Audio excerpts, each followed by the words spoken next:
हाँ तो दोस्तों, आज का अपना टॉपिक है हीट इंजन। इसमें आपको हीट इंजन के विषय में बताया जा रहा है और इस हीट इंजन में प्रक्रिया कैसे होती है, ये आप इंटरनल इंजन है, इसमें प्रक्रिया कैसे होती है, ये कैसे वर्किंग करता है, इसके विषय में आज आप जान पाएंगे। सबसे पहले मैं आपको बता देना चाहता हूँ कि heat engine two stroke four stroke दोनों ही हीट इंजन होते हैं। सबसे पहले अपन पेट्रोल इंजन जो होता है फोर स्ट्रोक, उसके विषय में जानकारी प्रदान करेंगे आपको। सबसे पहले इसमें होता है सक्शन स्ट्रोक। सक्शन का मतलब क्या होता है कि जब पिस्टन टीडीसी से सिलेंडर के अंदर टीडीसी से वीडीसी की ओर गति करता है, उस समय सक्शन स्ट्रोक शुरू होता है। परिणाम स्वरूप क्या होता है कि इसमें जब पिस्टन टीडीसी से वीडीसी की ओर जाता है तो उसमें सिलेंडर के अंदर वैक्यूम पैदा हो जाता है, नेगेटिव प्रेशर बढ़ जाता है, बाहर का प्रेशर ज़्यादा और अंदर का प्रेशर कम हो जाता है। उस समय पिस्टन अपना वीडीसी पर होता है, अर्थात वीडीसी की ओर गमन करता है और उस समय अपन इनलेट वाल्व को खोल देते हैं। इनलेट वाल्व ओपन होने के बाद में सिलेंडर के अंदर फ्रेश हवा आ जाती है, फ्रेश एयर आ जाती है और पिस्टन अपना जो क्रैंकशाफ्ट का अपना 180 डिग्री रोटेशन पूरा हो जाता है। उसके बाद में 180 के बाद में जब पिस्टन क्रैंक दूसरी ओर पोजीशन चेंज करती है, उस समय वो 360 डिग्री का कोण पूरा करने में करती है, तो उस समय क्या होता है कि पिस्टन बीडीसी से टीडीसी की ओर गमन करता है। फलस्वरूप क्या होता है कि सिलेंडर के अंदर आई हुई हवा कंप्रेस होती है, आई हुई हवा कंप्रेस होती है और जब कंप्रेशन स्ट्रोक के अंत में तक पहुंचते सिलेंडर का तापमान 350 से 500 या 550 डिग्री सेंटीग्रेड पहुंच जाता है।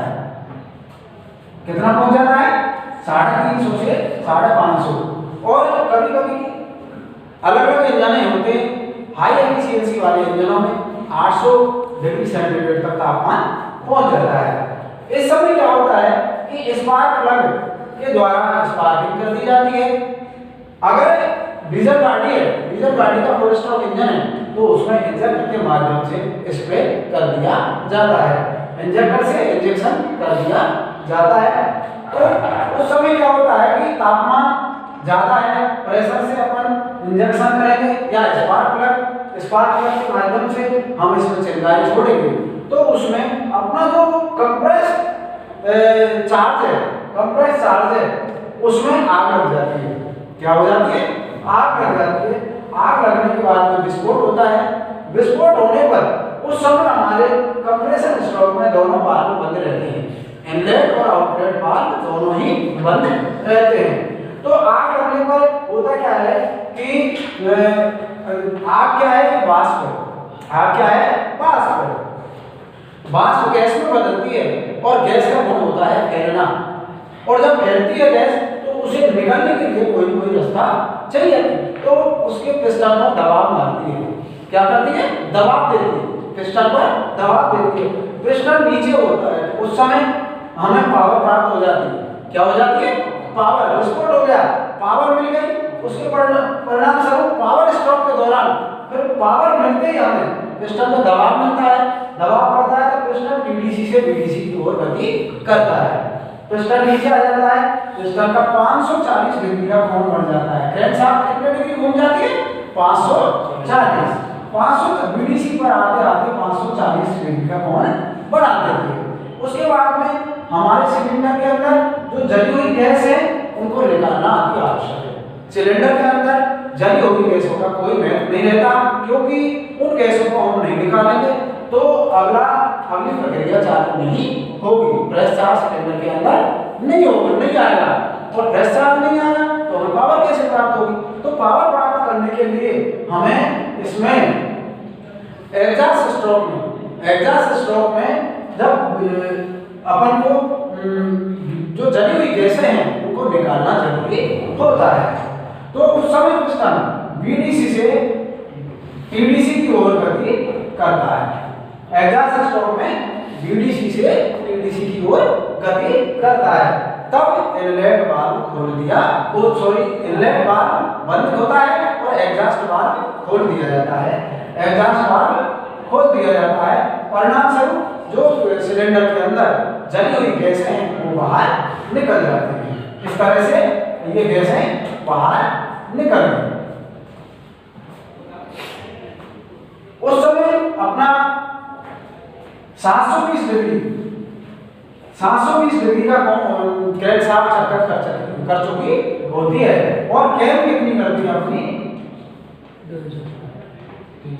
360 डिग्री। कैम अपना क्रैंकशाफ्ट है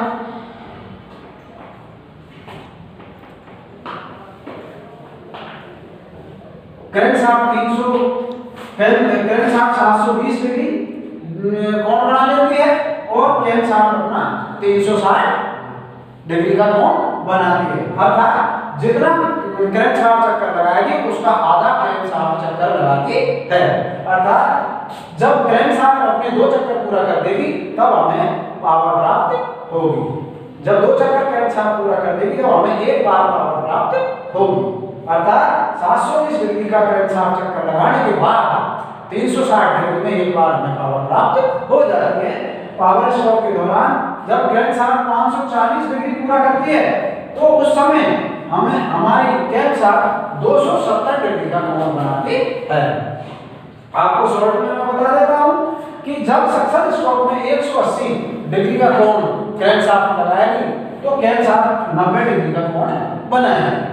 कंप्रेशन स्ट्रोक में कंप्रेशन स्ट्रोक पूरा हो जाएगा, उसमें अपनी क्रैंकशाफ्ट 360 डिग्री का कोण बनाएगी जब क्रैंकशाफ्ट बनाएगी 180 डिग्री का।